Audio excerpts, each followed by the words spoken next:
Hello সবাইকে। আজ না একটা আমার খুব খুশির খবর তোমাদের সাথে শেয়ার করব।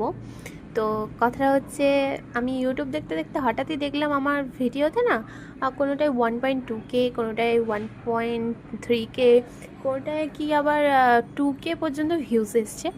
সেটা দেখে আমার ভীষণ ভালো লাগলো, ভাবলাম তোমাদের সাথে শেয়ার করি বিষয়টা। আর আজ ছিল ক্রিসমাস, তো আজ তুলসী দিবসও, তো তুলসী দিবস আর ক্রিসমাসে তোমাদের সবাইকে শুভেচ্ছা জানালাম। আর আজ বাড়িতে হচ্ছিলো একটু মাংস, তাই মাংসের জন্যই দেখো সব ভাত টাত হচ্ছে, খাবার দাবার। চলো তোমাদের একটা কথা বলি। জানো, এই যে ভিডিও বানানো, ভিডিও করা আমার খুব ভালো লাগে, কিন্তু না হয়ে ওঠে না সেভাবে।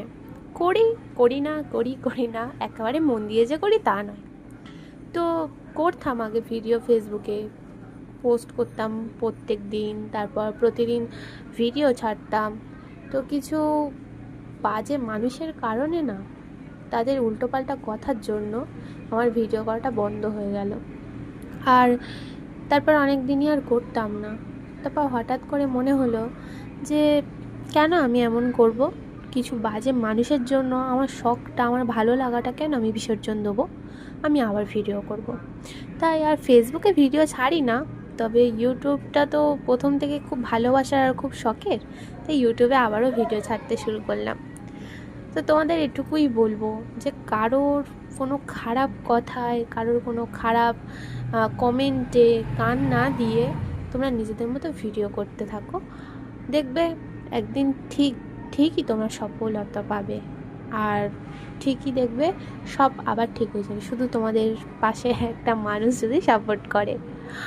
আর যদি বলো ভিউজ, লাইক এসবের কথা, তো এসব প্রথম থেকে হয় না গো, শূন্য থেকে শুরু করতে হয়। আর আজ আমি এসব কথা বলছি বলে যে আমার খুব বেশি বেশি লাইক, বেশি বেশি কমেন্ট, তা কিন্তু নয়। আমার ভিডিওতে যে 8টা 5টা এমন করে কমেন্ট হয়, সেটাই আমার অনেক ভালো লাগে গো।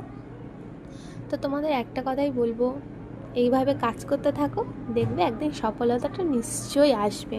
শুধু ধৈর্য ধরতে হবে আর ঈশ্বরের উপর বিশ্বাস রাখতে হবে। এইভাবে কাজ করতে থাকো মন দিয়ে। ভালো থেকো সবাই, সুস্থ থেকো। আর অবশ্যই আমার চ্যানেলটাকে সাবস্ক্রাইব করে দিও, আর যদি কোনো ভুল ত্রুটি থাকে ক্ষমা করে দিও। তো টাটা, সবাই মন দিয়ে কাজ করো।